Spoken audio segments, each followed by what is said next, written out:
ఇలాంటి మరెన్నో వీడియోలు చూడడానికి like, share, subscribe and comment.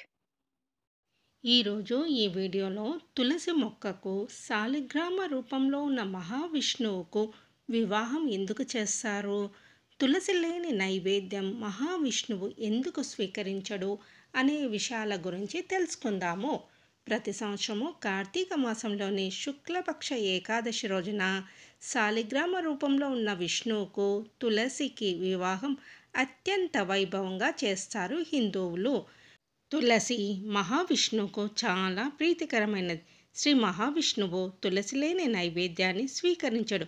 పురాణాల ప్రకారము తులసి పూర్వజన్మలో బృంద అనే యువతి రాక్షస వంశంలో జన్మించింది.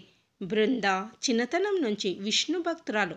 ఆమె పెరిగి యుక్త వయసు వచ్చిన తర్వాత రాక్షస వంశానికి చెందిన రాక్షసరాజు జలంధరుని వివాహం చేసుకుంది. జలంధరుడు రాక్షసుడు సముద్రం నుండి పుట్టాడు. బృంద చాలా సద్గుణాలు కలిగిన స్త్రీ. భర్తను దైవంగా భావించి పూజించేది. ఒకసారి జలంధరుడు దేవతల మధ్య యుద్ధం మొదలైంది. అప్పుడు బృంద తన భర్త జలంధరుడితో, మీరు యుద్ధానికి వెళ్తున్నారు, యుద్ధంలో ఉన్నంత వరకు మీరు విజయం సాధించాలని కోరుతూ పూజ చేస్తాను అని చెప్పింది. భార్య బృంద చెప్పిన తర్వాత జలంధరుడు యుద్ధానికి వెళ్తాడు. బృంద ఉపవాస దీక్ష చేపట్టి పూజ చేయడం మొదలుపెట్టింది.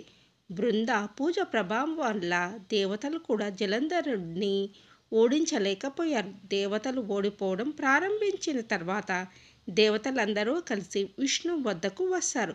తమను ఈ ప్రమాదం నుండి కాపాడమంటూ ప్రార్థిస్తారు. బృంద గొప్ప భక్తురాలు. తాను ఆమెను మోసం చేయలేను అని విష్ణు సమాధానం ఇస్తాడు. అయినప్పటికీ తమ గెలుపు కోసము దయచేసి పరిష్కారం చెప్పమని విష్ణువును వేడుకుంటారు. దీంతో శ్రీ మహావిష్ణువు జలంధరుడి రూపం ధరించి బృంద ఉన్న రాజ భవనానికి చేరుకుంటాడు.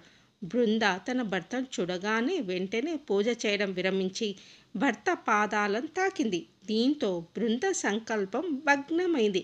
యుద్ధంలో దేవతలు జలంధరుని చంపి తల నరికారు. తెగిన జలంధరుని శిరస్సు రాజభవనంలో బృంద ఉన్న చోట పడింది.